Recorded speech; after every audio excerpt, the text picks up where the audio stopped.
قرآن پاک کے 5 حقوق ہیں۔ اس پر اللہ کی کتاب کی حیثیت سے ایمان لایا جائے، اس کی تلاوت کے لیے معمول بنایا جائے، اس پر غور و فکر اور تذکرہ کیا جائے، اسے ذاتی اور اجتماعی زندگی میں نافذ کیا جائے، اس کی دعوت کو دوسروں تک پہنچایا جائے۔ رسول اللہ صلی اللہ علیہ وسلم نے فرمایا، کسی انسان نے اپنے پیٹ سے برا برتن کبھی نہیں بھرا۔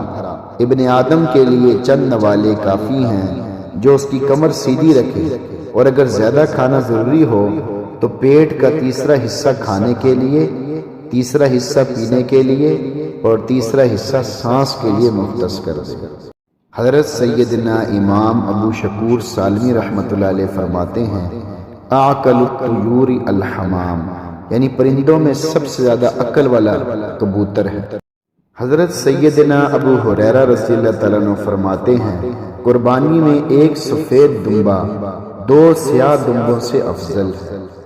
فرمان مصطفیٰ صلی اللہ علیہ وسلم، بکری کی عزت کرو اور اس سے مٹی جھاڑو کیونکہ وہ جنتی جانور ہے۔ فرمان مصطفیٰ صلی اللہ علیہ وسلم، قربانی کرنے والے کو قربانی کے جانور کے ہر بال کے بدلے میں ایک نیکی ملتی ہے۔ رسول اللہ صلی اللہ علیہ وسلم نے ارشاد فرمایا، اپنے گھروں کو مقبرے نہ بناؤ، شیطان اس گھر سے بھاگتا ہے جس میں سورہ بقرہ پڑھی جاتی ہے۔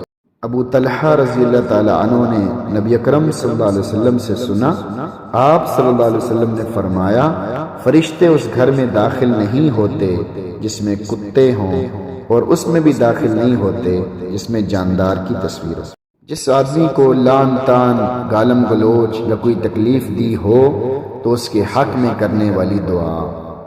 اگر کسی کو لعن طعن، گالم گلوچ یا کوئی تکلیف دی ہو تو اس کے حق میں یہ دعا کرے، اللہم انی اتخذ عندک عہدا لن تخلفنیہ فانما انا بشر فای المؤمنین آذیتہ شتمتہ لعنتہ جلدتہ فاجعلها له صلاة وزکاة وقربة تقربه بها الیک یوم القیامہ۔ ثابت قدمی، حسن عبادت، سچی زبان اور قلب سلیم کے لیے دعا۔